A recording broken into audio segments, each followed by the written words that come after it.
ನಮಸ್ಕಾರ ರೀಪ್ಪ ಎಲ್ಲರಿಗೂ. ಈಗ ಕಡಕ ಜವಾರಿ ಕಾಕ ಎಲ್ಲಿ ಪ್ರಯಾಣ ಮಾಡಕತ್ತಾನಂದ್ರಿ ತೇರ್ದಾಳ್ ನಾಗ್ಟಾನ್ ಬಬಲೇಶ್ವರ ವಿಜಯಪುರ ಮುದೋಳ ಅಫ್ಜಲ್ಪುರ್ ಸಿಂದಗಿ ಇಂಡಿಗಿ. ಯಾಕೆ ಆ ಕಡೆ ಹೊಂಟಾನಂತ ತಿಳ್ಕೊತಿರ್ಬೇಕಿರಲ್ಲ. ಅಲ್ಲಿಯ ಗ್ರೌಂಡ್ ಸಮೀಕ್ಷೆ, ಯಾವ ಸರ್ಕಾರ ಬರ್ತೈತಿ, ಯಾವ ಶಾಸಕ ಆರಿಸಿ ಬರ್ತಾನ, ಯಾವ ಶಾಸಕ ಸೋಲ್ತಾನ, ಯಾವ ಶಾಸಕ ಠೇವಣಿ ನಷ್ಟ ಮಾಡ್ಕೋತಾನ. ಠೇವಣಿ ನಷ್ಟ ಮಾಡ್ಕೊಳ್ಳೋಂಥ ಶಾಸಕ ಯಾರು ಗೊತ್ತೈತೇನ್ರಿ? ಜನರ ಜೊತೆ ಸಂಬಂಧ ಬಿಟ್ಟಿರ್ತಾನೆ, ಲೂಟಿ ಮಾಡಾಕ ನಿಂತಿರ್ತಾನೆ, ಹಣ ದರೋಡೆ ಮಾಡಾಕ ನಿಂದಿರ್ತಾನೆ, ಜನರಿಗೆ ಅಮಾರ್ಸಾಕ ನಿಂದಿರ್ತಾನೆ. ಅಂಥ ಶಾಸಕನ ಮಾತ್ರ ಈ ಸಾರಿ ಜನ ಭಾಳ ಶಾಣೆ ಆಗ್ಯಾರ. ಯಾಕಂದ್ರೆ ಸೋಷಿಯಲ್ ಮೀಡಿಯಾ ಈಗ 2018ರಿಂದ 2023 ತನಕ ಭಾಳ ಫಾಸ್ಟ್ ಐತ್ರಿ. ಪ್ರತಿಯೊಬ್ಬರು ಅನಕ್ಷರಸ್ಥ ಮನುಷ್ಯ ಇದ್ದರೂ ಸಹಿತ ಸೋಷಿಯಲ್ ಮೀಡಿಯಾ ಮೊರೆ ಹೋಗ್ತಾನೆ. ಪ್ರಿಂಟ್ ಮೀಡಿಯಾ ಓದಾವ ಶಾಣೆ ಇದ್ದಾವ ಅಷ್ಟ ಪೇಪರ್ ಓದ್ತಾನೆ. ಆದರೆ ಈಗ ಮೊಬೈಲದಾಗ ಮಾತ್ರ ಎಂತಿಂಥ ಹಳ್ಳಿ 80-90 ವಯಸ್ಸು ಅಜ್ಜ ಅಜ್ಜಿ ಸಹಿತ ಇವತ್ತು ಸೋಷಿಯಲ್ ಮೀಡಿಯಾ ನೋಡಾಕತ್ತಾರ. ಅದರ ಸಲುವಾಗಿ ಉತ್ತರ ಕರ್ನಾಟಕದಿಂದ ಬರ್ತಾರ, ದಿಕ್ಕಿಲ್ಲದ ಓಡ್ತಾರ. ಯಾರು ಬರ್ತಾರ್ರಿಪ್ಪ, ಯಾರು ಓಡ್ತಾರೋ? ಯಾವ್ಯಾವ ಶಾಸಕ ಸೋಲ್ತಾನೆ, ಯಾವ್ಯಾವ ಶಾಸಕ ಇಡ್ಗಂಟು ಕಳ್ಕೊತಾನೆ, ಯಾವ್ಯಾವ ಶಾಸಕ ಬಿ ಫಾರ್ಮ್ ಕೊಡಲ್ದನ ಚಿಂತಾಕ್ರಾಂತರಾಗಿ ಮಾನಸಿಕ ರೋಗಿಯಾಗಿ BP ಶುಗರ್ ಹೆಚ್ಚು ಮಾಡ್ಕೋತಾನೆ. ಇದು ಒಂದು ಕೆಟ್ಟ ರಾಜಕೀಯ ರೋಗ ರೀ. ಮನುಷ್ಯನಿಗೆ ರಾಜಕೀಯ ರೋಗ ಬಹಳ ಕೆಟ್ಟ. ಆ ರಾಜಕೀಯ ರೋಗ ಅಧಿಕಾರ ಇಲ್ಲದಾಗ ಮೀನಾ ತೆಗೆದು ಒಗದಂಗೆ ಚಡ್ಪಡಿಸ್ತಾರ್ರಿ. ಹಂಗಾಗೈತಿ ಪರಿಸ್ಥಿತಿ. ಪೈಪೋಟಿ ಎಟ್ಟು ಮಾಡಾಕತ್ತಾರ. ಪಾರ್ಟಿ ಫಂಡ್ ಕೊಡೋ ಸಲುವಾಗಿ ಜನರಿಗೆ ಆಸೆ ಆಮಿಷ ಹಚ್ಚಿ ಕೊಡಾಕತ್ತಾರ. ಏನೇನು ಸೀರೆ ಕೊಡಾತ್ತಾರ, ರೊಕ್ಕ ಕೊಡಾಕತ್ತಾರ, ಸೆರೆ ಕೊಡಾಕತ್ತಾರ, ಏನೇನು ಭಾಂಡೆ ಸಾಮಾನು ಕೊಡಾಕತ್ತಾರ. ಎಷ್ಟು ದಿವ್ಸ ಕೊಡ್ತಾರ್ರಿ? ಒಂದು ವಾರ ನಿಮ್ಮದು ಪ್ರೀತಿ ನಿಮ್ಮ ಮೇಲೆ 10ರಿಂದ 15 ದಿವಸ ಅಟ್ಟ ಪ್ರೀತಿ. ಆಮೇಲೆ 4 ವರ್ಷ 9 ತಿಂಗಳು ನಿಮ್ಮನ್ನ ದಿಕ್ಕಿಲ್ದ ಓಡಿ ಹಂಗೆ ಮಾಡ್ತಾರೆ. ಇವರು ಏರ್ ಕಂಡೀಷನ್ದಾಗ ಕುಣ್ತಾರ. ನಿಮ್ಮ ಅರ್ಜಿಗಳ, ನಿಮ್ಮ ಅಹವಾಲುಗಳ, ನಿಮ್ಮದು ಏನು ದೂರ ದುಃಖ ದುಮ್ಮಾನ ಕಸದಾಗ ಬೊಟ್ಟಿಗೆ ಹೋಗ್ತಾವ್ರಿ. ಈಗ ಎಚ್ಚರಾಗ್ತಾರೇನ? ಹಂಗಾದ್ರೆ ಹೇಳ್ತ ನೋಡ್ರಿ, ತೇರ್ದಾಳದಾಗ ಏನಾಗೈತಿ ಪರಿಸ್ಥಿತಿ. ತೇರ್ದಾಳದಾಗಿ ಕಾಂಗ್ರೆಸ್ ಮುನ್ನಡೆ ಆಗಾಕತ್ತೈತಿ. ಅದೇ ರೀತಿಯಲ್ಲಿ ಕಾಂಗ್ರೆಸ್ನಿಂದ ಯಾರು ಆರಿಸಿ ಬರ್ತಾರೆ ಇನ್ನು ನೋಡ್ಬೇಕಿರಲ್ಲ ಕಾಕೋತ್. ಹೈಕಮಾಂಡ್ ಏನು ವಿಚಾರ ಮಾಡ್ತೈತಿ? ತೇರ್ದಾಳು ಒಂದು ಭಾಳ ತಲೆನೋವಾಗೈತಿ ಹೈಕಮಾಂಡಕ್ಕೆ. ಅಲ್ಲಿ 10 ಮಂದಿ ಆಕಾಂಕ್ಷಿಗಳು ಅದಾರ. ಯಾರಿಗೆ ಟಿಕೆಟ್ ಕೊಟ್ರೆ ಯಾರು ಗೆಲ್ತಾರ, ಯಾರಿಗೆ ಟಿಕೆಟ್ ಕೊಡಲಿಲ್ಲ ಅಂದ್ರೆ ಬಂಡುಕೋರಾಗಿ ನಿಂದಿರ್ತಾರ. ಆ ಬಂಡುಕೋರ ಆದವ ಯಾರ್ದು ಠೇವಣಿ ನಷ್ಟ ಮಾಡ್ತಾನ, ಏನು ಇಬ್ಬರು ಜಗಳದಾಗ ಮತ್ತೊಬ್ಬ ಆಯ್ಕೆ ಆಗತಾನ ಅನ್ನೋದು ತೇರ್ದಾಳ ಭಾಳ ನುಗೂಡೈತ್ರಿ. ತೇರ್ದಾಳ ಸಣ್ಣ ಕ್ಷೇತ್ರ ಐತಿ. ಕೂಲಿ ಕಾರ್ಮಿಕರು ಹೊಂದಿದವ್ರು ಅದಾರ, ಬಡವರು ಅದಾರ. ಆದ್ರೆ ಘಟಾನುಘಟಿಗಳು ಸ್ವಾಭಿಮಾನ ಕುಟುಂಬದವ್ರು ಇವತ್ತಲ್ಲಿ ಟಿಕೆಟ್ ಕೇಳ್ಯಾರ. ಅಂಥವ್ರಿಗೆ KPCC ಅವ್ರು ಏನಾರ ಮನೆ ಹಾಕಿದ್ರೆ ಮಾತ್ರ ಅಲ್ಲಿ ಕಾಂಗ್ರೆಸ್ ಗೆಲ್ಬೋದು. ಇರ್ಲಿಕ್ಕಂದ್ರೆ ಮತ್ತೆ BJP ಚಿಗಿರ್ತೈತ್ರಿ. ಅಲ್ಲಿ BJPಯಿಂದ ಪೈಪೋಟಿ ಯಾರಿಲ್ರಿ ಆಕಾಂಕ್ಷಿಗಳು. ಒಬ್ಬ ಸಿದ್ದು ಸೌದಿ ಈಗಾಗಲೇ ಶಾಸಕ ಆದದ ವ್ಯಕ್ತಿ. ಅವನು ಬಿಟ್ಟರೆ ಮತ್ತೊಬ್ಬ ಯಾರಲ್ಲಿ ಪ್ರಯತ್ನ ಇಲ್ಲ. ಆದ್ರೆ ಕಾಂಗ್ರೆಸ್ದಿಂದ ನಾಗಾಲೋಟದಿಂದ 10-11 ಮಂದಿ ಟಿಕೆಟ್ ಆಕಾಂಕ್ಷಿಗಳು ಅದಾರ. ಅದ್ರಾಗ ಸಾಮಾಜಿಕ ಚಟುವಟಿಕೆ ಮಾಡಿ ಹೆಸರು ಜನಪ್ರಿಯಗೊಂಡವರು ಅದಾರ್ರಿ. ಅಂಥ ಸ್ವಾಭಿಮಾನ ಕುಟುಂಬದವ್ರಿಗೆ ಟಿಕೆಟ್ ಕೊಟ್ರ ಮಾತ್ರ ಅಲ್ಲಿ ತೇರ್ದಾಳ ಬಂಪರ್ ಬಹುಮಾನ ಆಕೈತಿ. ಯಾಕಂದ್ರೆ ನಮ್ಮದು 5ನೇ ವಿಡಿಯೋ ಒಂದು ಬಾಕಿ ಐತಿ. ತೇರ್ದಾಳ ಮತದಾರ ಕ್ಷೇತ್ರದವ್ರು ಭಾಳ ಕುತೂಹಲದಿಂದ ಕೇಳ್ರಿ. 5ನೇ video bumper video, atom bomb video, ಸ್ಫೋಟಕದಿಂದ ಒಗಿತೀನಿ. ಯಾವ ರೀತಿ ಯಾವ ಶಾಸಕ ಆರಿಸಿ ಬರ್ತಾನ, ಯಾವನ ಠೇವಣಿ ನಷ್ಟ ಆಕೈತಿ, ಬಂಡುಕೋರ್ ನಿತ್ತರೂ ಸಹಿತ ಯಾವ ಪಕ್ಷಕ್ಕೆ ಅವ ಡ್ಯಾಮೇಜ್ ಮಾಡ್ತಾನ ಅನ್ನೋದ ಸವಿಸ್ತಾರವಾದ ಮಾಹಿತಿ ಹೇಳ್ತೀನಿ, ಕೇಳ್ಕೊತ ಹೋಗ್ರಿ. ನಾಗಟಾನಕ್ಕೆ ಬರ್ತೇನೆ. ನಾಗಟಾನದಾಗ ಈಗ ಒಬ್ಬ CPI ರಾಜೀನಾಮೆ ಕೊಟ್ಟಲ್ಲಿ BJP ಟಿಕೆಟ್ ತೊಗೊಳ್ಳೋ ಸಲುವಾಗಿ ಓಡಾಡಕತ್ತಾನ್ರಿ. ಈಗಾಗಲೇ ಅಲ್ಲಿ JDS MLA ಅದಾನ. ಆ ಮಹೇಂದ್ರ ನಾಯಕ್ CPI ಎಂಥ ಚಲೋ ನೌಕರಿ ಇದ್ದದ್ದು ಅಡಿಷನಲ್ SP ಹಾಕಿದ್ದು ಎಂಬಲ್ಲ. ಆದ್ರೆ ರಾಜಕೀಯ ಹುಚ್ಚೊಂದು ಭಾಳ ಕೆಟ್ಟಿರಲ್ಲ. ಅದರ ಸಲುವಾಗಿ ಖಾಕಿ ತೆಗದ ಖಾದಿ ಹಾಕೊಂಡ ಇನ್ನು MLA ಹಾಕೊಂಟಾನ. ಅವನದು ಪರಿಸ್ಥಿತಿ ಏನಾಕೈತಿ ಅನ್ನೋ ನೋಡ್ಬೇಕು, ಟಿಕೆಟ್ ಕೊಡ್ತಾರೋ ಇಲ್ಲೋ.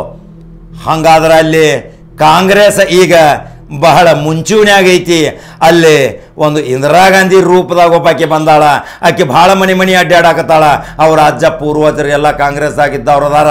ಆಕೆಗೆ ಟಿಕೆಟ್ ಕೊಟ್ರ ಅಲ್ಲಿ ಪಕ್ಕ ಕಾಂಗ್ರೆಸ್ ಬಾವುಟ ಹಾರಸೈತಿ ಅನ್ನೋದು ನಮ್ಮ ಸಮೀಕ್ಷೆ. ನಿನ್ನ ಬಬಲೇಶ್ವರಕ್ಕೆ ಬರ್ತನ್ರಿ. ಬಬಲೇಶ್ವರ ಅಂದ ತಕ್ಷಣ ನೀರಿನ ಹರಿಕಾರ ವಿಜಾಪುರ ನೀರಿನಾಗ ತೇಲಾಕತ್ತೈತಿ. ಮುಂದಿನ ಮುಖ್ಯಮಂತ್ರಿ ಅಂತೇಳಿ ಕಾಕಾ ಜವಾರಿ ಭವಿಷ್ಯ. ಈ ಭವಿಷ್ಯ ಸುಳ್ಳು ಆಗೋದಿಲ್ಲ. ಅಲ್ಲಿ ಲಕ್ಷಾಂತರ ಲೀಡದಿಂದ ಬರ್ತಾರೆ. ಅವರೇ ಈ MB ಪಾಟೀಲ್. ಅಲ್ಲಿ ಅಜಾತ ಶತ್ರು.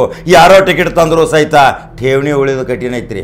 ಬಬಲೇಶ್ವರದ MB ಪಾಟೀಲ್ ಅಂದ್ರೆ ನಾಮಿನೇಷನ್ ಹಾಕಿ ರಾಜ್ಯ ಎಲ್ಲ ಅಡ್ಡಾಡ್ಬೇಕು ಅವ್ರ. ಯಾಕಂದ್ರೆ ರಾಜ್ಯ ಪ್ರಚಾರ ಸಮಿತಿ ಅಧ್ಯಕ್ಷರದಾರಲ್ರಿ. ಅದರ ಸಲುವಾಗಿ ಬಬಲೇಶ್ವರ್ ಅಲ್ಲಿ MB ಪಾಟೀಲರ ಕೊರಳಿಗೆ ಮಾಲಿ ಬೀಳ್ತೈತಿ. ಅಲ್ಲಿ ಯಾರೂ ಏನೂ ಮಾಡೋಕ್ಕೆ ಸಾಧ್ಯ ಇಲ್ಲ. ಅವರ ಅಜಾತ ಶತ್ರು. ವಿಜಯಪುರ ಗೊತ್ತೈತ್ರಲ್ಲ, ಇನ್ನು ವಿಜಯಪುರದ 2 ಸಲ ಹೇಳೇನ್ರಿಪ್ಪ. ವಿಜಯಪುರ ಮತದಾರ ಏನು ತೀರ್ಮಾನ ತಗೋತೀರಿ? ಈಗ ಅಲ್ಲಿ ಎಲ್ಲ ಜಾತಿಯವರು ಕೂಡಾಕತ್ತೀರಿ ಅಂತ ಸುದ್ದಿ ಬರಾಕತ್ತೈತಿ. ಯಾಕೆ ಬರಾಕತ್ತೈತಿ ಅಂದ್ರೆ ಒಂದು ಸಮುದಾಯನ ಹಿಗ್ಗ ಮುಗ್ಗ ಅವಹೇಳನ ಮಾಡಿ ಏನು ಸಿಕ್ಕದ ಮಾತಾಡ್ಕೋತ ಹೊಂಟಾನ ಅಲ್ಲೊಬ್ಬ ಶಾಸಕ.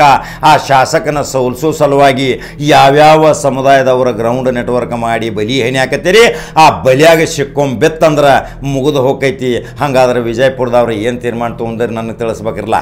ಅಲ್ಲಿ ಘಟಾನುಘಟಿ ಅಪ್ಪು ಪಟ್ಟಣಚೆಟ್ಟಿ ಮಾಜಿ ಮಂತ್ರಿ ಬಿರಾದರ್ ಅವರು, ಅನೇಕ ಅಬ್ದುಲ್ ಮುಷರೀಫ್, ಅನೇಕ ಜನ ಅದೇರಿ, ಜಾಕೀರ್ ಬಾಗ್ವಾನ್, ಏನೇನು ವಿಚಾರ ಮಾಡಾಕತ್ತೀರಿ? ಏನು ಗ್ರೌಂಡ್ ನೆಟ್ವರ್ಕ್ ತಯಾರು ಮಾಡಾಕತ್ತೀರಿ? ಹೆಂಗೆ ಸೋಲಿಸ್ಬೇಕು, ಯಾವ ರೀತಿ ಸೋಲಿಸ್ಬೇಕು, ಯಾವ ಮನಿ ಹೆಣಿಯಾಕತ್ತೀರಿ ಅವನ್ನೆಲ್ಲ ನನಗೆ ಸವಿಸ್ತಾರವಾಗಿ ಪಿನ್ ಟು ಪಿನ್ ಮಾಹಿತಿ ನಾನು ತೆಗೆದನ್ನು. ನೀವು ಹೇಳ್ರಿ ನಾನು ನೋಡ್ನು. ವಿಜಯಪುರದ ಪುಣ್ಯವಂತ ಜನತೆ, ಆದಿಲ್ ಶಾಹಿ ಗುಮ್ಮಟ ನಗರಿ ಜನತೆ, ಸೌಹಾರ್ದತೆ ಇದ್ದಂಥ ಜನತೆ, ಅಲ್ಲಿಯ ಸೌಹಾರ್ದತೆಯನ್ನು ಕೆಣಕು ಸಲುವಾಗಿ ಈ ಶಾಸಕನ ಮನೆಗೆ ಕಳಿಸ್ತೀರ ಏನು ಈ ಶಾಸಕನ ಮತ್ತು ಆರಿಸಿ ವಿಧಾನಸಭಾ ಕಳಿಸ್ತೀರಿಪ್ಪ? ಇನ್ನು ನೋಡ್ಬೇಕು ನೀವೇನು ವಿಚಾರ ಮಾಡ್ತೀರಿ? ಮತದಾನದ ಅಸ್ತ್ರ ನಿಮ್ಮ ಕೈಯಾಗೈತಿ. ಇನ್ನು ನೀವು ಈ ಒಂದು ಸಮುದಾಯಕ್ಕೆ ಬೇಯೋ ವ್ಯಕ್ತಿಗೆ ಬಾಯಿಗೆ ಬೀಗ ಹಾಕ್ತಿರೋ ಏನು ಮತ್ತೆ ಒದರಾಡಕ್ಕೆ ಹಚ್ತಿರೋ ಏನು ನಿಮಗೆ ಬಿಟ್ಟದ್ದು ವಿಷಯ. ನೀವು ಯಾವ ತೀರ್ಮಾನ ತಗೋತೀರಿ ಅದಕ್ಕೆ ಎಲ್ಲರೂ ತಲೆ ಬಾಗಬೇಕಲ್ರಿ. ಹಂಗಾರ ಮುಂದಿನ ಕ್ಷೇತ್ರಕ್ಕೆ ಹೋಗ್ಕೊಂಡು ನೋಡ್ರಿ ಮುಧೋಳ. ಈ ಮುಧೋಳ ಕ್ಷೇತ್ರವು ಸಹಿತ ಜಿದ್ದಾಜಿದ್ದಿನ ಹೋರಾಟ. ಅಲ್ಲಿ ಒಬ್ಬ ಸ್ಟೋರ್ ಕೀಪರ್ ಇದ್ದಂಥ ವ್ಯಕ್ತಿ ರಾಜೀನಾಮೆ ಕೊಟ್ಟು ರಾಜಕೀಯಕ್ಕೆ ಬಂದು 5-6 ಸಲ ಶಾಸಕ ಆಗಿ 4-5 ಸಲ ಮಂತ್ರಿಯಾಗಿ ರಾಜ್ಯವನ್ನು ಜಲಸಂಪನ್ಮೂಲ ಅಂತ ಮಹತ್ವವಾದ ಖಾತೆ ತೆಗೆದುಕೊಂಡಂಥ ಅದೇ ಗೋವಿಂದ ಕಾರಜೋಳ. ಏನು ತೀರ್ಮಾನ ತಗೋತೀರಿ ಜನತೆ? ಮುಧೋಳ ಜನತೆ ಅವರ ಬೆನ್ನ ಅದಾರ. ಅವರೆಲ್ಲ ಸಂಬಂಧಿಕರ ಅಲ್ಲಿ ಹೊಂದಾಣಿಕೆ ರಾಜಕೀಯನೂ ಆಕೈತಿ, ಎಲ್ಲ ಜನರಿಗೂ ಗೊತ್ತೈತಿ. ತಿಮ್ಮಾಪುರ್ಗೆ ಒಮ್ಮೆ ಆಗ್ತಾರ ಇವರು ಗೋವಿಂದ ಕಾರಜೋಳ ಒಮ್ಮೆ ಆಕಾರ. ಹಂಗಾರ ಹೊಂದಾಣಿಕೆ ಮಾಡ್ಕೊಂಡ ಅವರು ಮತ್ತೆ ಅಲ್ಲಿ BJP ಬರ್ತೈತೋ ಏನಲ್ಲಿ ಕಾಂಗ್ರೆಸ್ ಬುಟ್ಟಿಗೆ ಆ ವಿಕೆಟ್ ಹೋಗತೈತೋ? ಮುಧೋಳದ ಮಹಾನ ಜನತೆ ಹೇಳಬೇಕು ನೀವು ಅದನ್ನು. ಯಾಕಂದ್ರೆ ನಾ 5-6 ಸಾರಿ ಈಗ MLA ಆಗ್ಯಾರ ಕಾರಜೋಳ ಅವರು. ವಯಸ್ಸು ಆಗೈತಿ. ಏನು ವಿಶ್ರಾಂತಿ ಮಾಡಕ್ಕೆ ಕಳಿಸ್ತಿರೋ ಏನು ತಿಮ್ಮಾಪುರನ ಆರಿಸಿ ಕಳಿಸ್ತಿರೋ? ಅಲ್ಲಿ ಅಭಿವೃದ್ಧಿ ಯಾರು ಹೆಚ್ಚು ಮಾಡ್ಯಾರ ಅದನ್ನು ನೋಡಿ ತೀರ್ಮಾನ ತಗೋತಾರ ಮುಧೋಳದ ಮಹಾಜನತೆ. ಯಾಕಂದ್ರೆ ಜಲಸಂಪನ್ಮೂಲ ಖಾತೆ ಆದಾಗ ಸಾವಿರಾರು ಕೋಟಿ ತಂದಾರ. 300-400 ಕೋಟಿ ರೂಪಾಯಿದು ದೊಡ್ಡ ದೊಡ್ಡ ಪ್ರಾಜೆಕ್ಟ್ಗಳನ್ನ ತಯಾರು ಮಾಡಿದಂಥ ಇದೇ ಗೋವಿಂದ ಕಾರಜೋಳಗೆ ಯಾವ ರೀತಿ ಹಸಿರು ನಿಶಾನೆ ತೋರಿಸ್ತೀರೋ ಏನಲ್ಲಿ ತಿಮ್ಮಾಪುರ್ಗೆ ಕೊಡ್ತೀರೋ ಇನ್ನು ಕಾದ ನೋಡ್ಬೇಕಲ್ರಿ ಮುಧೋಳ ಮಹಾಜನತೆ. ಇನ್ನು ಬರ್ತೇನೆ ಅಫಜಲ್ಪುರ್ ಪುನೀತ್ ರಾಜ್ಕುಮಾರ್ ಅವರ ಆತ್ಮೀಯ ಸ್ನೇಹಿತ ನಿತಿನ್ ಗುತ್ತೇದಾರ್ ಯಾವ ರೀತಿಯಲ್ಲಿ ಭಾರತೀಯ ಜನತಾ ಪಕ್ಷದ ಬಾವುಟ ಹಾರ್ಸಾಕ ಹೋಗ್ತಾನನ್ನೋದ ಈ ಹಿಂದಕ್ಕೆ ಹೇಳಿದ್ನಿ. ಅಲ್ಲಿ ನಿತಿನ್ ಗುತ್ತೇದಾರನ ಮೇಲೆ ಮನಿ ಹುಡುಗರು ಭಾಳ ಬೆನ್ನತ್ತಾರ. ಪ್ರೀತಿ ವಿಶ್ವಾಸದಿಂದ ಹುಡುಗ ಭಾಳ ಓಡಾಡಕತ್ತಾನ. ನಿತಿನ್ ಗುತ್ತೇದಾರ್ ಜಬರ್ದಸ್ತ್ ಪ್ರಚಾರದಾಗ ಮುಳುಗ್ಯಾನ. ಇನ್ನು ಹೈಕಮಾಂಡಲ್ಲಿ ಯುವಕರಿಗೆ ಪ್ರಾಶಸ್ತ್ಯ ಕೊಡೋ ಸಲುವಾಗಿ ಅಮಿತ್ ಶಾ ಈಗ ಯಡಿಯೂರಪ್ಪನ ಮನ್ಯಾಗ ಭಾರಿ ಜೋರ್ದಾರ್ ಮೀಟಿಂಗ್ ನಡೆದೈತಿ. ಹಂಗಾದ್ರೆ ಯಾವ ಪ್ಲ್ಯಾನ್ ಹಾಕ್ತಾರೆ ಇನ್ನು ನೋಡ್ಬೇಕಲ್ರಿ. ಹಂಗೆ ಸಿಂದಗಿಗೆ ಬರ್ತೀನಿ. ಸಿಂದಗಿ ಮತದಾರ ಕ್ಷೇತ್ರದವ್ರು ಯಾವ ತೀರ್ಮಾನ ತಗೋತೀರಿ? ಇದ್ದದ್ದು ಶಾಸಕನ ಮುಂದುವರಿಸ್ತಿರೋ ಏನು ಮತ್ತೆ ಅಲ್ಲಿ ಬೇರೆ ಶಾಸಕನ ಆರಿಸ್ತಾ ಇರ್ತಿರೋ? ಇಂಡಿ ಯಶವಂತರಾವ್ ಪಾಟೀಲ್ ಬಗ್ಗೆ ಏನು ನಿಮ್ಮ ಅಭಿಪ್ರಾಯ? ಯಾರು ಸೋಲ್ತಾರೆ, ಯಾರು ಗೆಲ್ತಾರೆ, ಯಾರು ಠೇವಣಿ ಹೋಗೈತಿ? ಇನ್ನು ಬೀಳಿಗಿ ಬೃಹತ್ ಕೈಗಾರಿಕಾ ಮಂತ್ರಿ ಮುರುಗೇಶ್ ನಿರಾಣಿ ಬಗ್ಗೆ ಏನು ಅಭಿಪ್ರಾಯ? ಮುರುಗೇಶ್ ನಿರಾಣಿನ ಮನೆ ಕಳಿಸ್ತಿರೋ ಏನು GT ಪಾಟೀಲ್ನ ಶಾಸಕ ಮಾಡ್ತೀರೋ? ಯಾವ ತೀರ್ಮಾನ ನೀವು ತಗೋತೀರಿ? ಯಾರು ಗೆಲ್ತಾರೆ, ಯಾರು ಸೋಲ್ತಾರೆ? ನೀವು ಒಂದು ಸ್ವಲ್ಪ ನನ್ನ ಕಮೆಂಟ್ ಬಾಕ್ಸ್ನಾಗ ಅನಿಸಿಕೆ ತಿಳಿಸ್ರಿ. ಮುಂದೆ ಸವಿಸ್ತಾರವಾದ ಮಾಹಿತಿಯೊಂದಿಗೆ ಉತ್ತರ ಕರ್ನಾಟಕದ ಪ್ರಮುಖ ಪೆನ್ ಟು ಪೆನ್ ಮಾಹಿತಿ ಕೊಡ್ತೀನಿ. ಹಾಗಾದ್ರೆ ಖಡಕ ಜವಾರಿ ಕಾಕಾನ ನ್ಯೂಸ್ ಫಾಲೋ ಮಾಡ್ತೀರಿ, ಲೈಕ್ ಮಾಡ್ತೀರಿ, ಶೇರ್ ಮಾಡ್ತೀರಿ. ಮತ್ತು ಸುದ್ದಿಯೊಂಗೆ ಬರ್ತೀನಿ. ನಮಸ್ಕಾರ.